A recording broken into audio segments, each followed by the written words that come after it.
হ্যাঁ বিষ্ণু ঘোষ চেনেন আপনি না? হ্যাঁ এখানে এসেছিল যে সেই দেখেছি। উনি আমাকে একটা কমপ্লেন বলেছেন আমাকে থানা থেকে বারবার ফোন আসছে, আমাকেও বলেছেন ওনাকেও বলেছেন।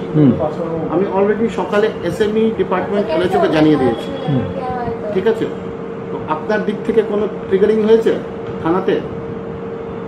এটা হচ্ছে এখন মানে হাই ভ্যালু ক্যাশের জন্য বলছি, অন্য মানুষ হয়ে যাবে না তো, বিকালের দিকে ডিসকাস করলে হয় না। 2018 সালের 5ই জুন স্টেট ব্যাংক অফ ইন্ডিয়ার মালদা ব্রাঞ্চে আমার কাউন্টার থেকে একটা চোর 53,000 টাকা চুরি করে সিসিটিভিতে ধরা পড়েছিল। সেই চোরটা স্টেট ব্যাংকের একজন খুব important cash credit customer Vishnu ঘোষের কর্মচারী। এই খুব ইম্পর্ট্যান্ট কথাটা আমার কথা না, এটা চিফ ম্যানেজার উজ্জ্বল কুমার ও তার সহযোগীরা আমার ওপর প্রথম যেদিন অত্যাচার শুরু করেছিল সেদিন বারবার করে এই কথা বলছিল। 65 লাখের সিসি আর 15 বছরের সিসি, খুব ইম্পর্টেন্ট অ্যাকাউন্ট।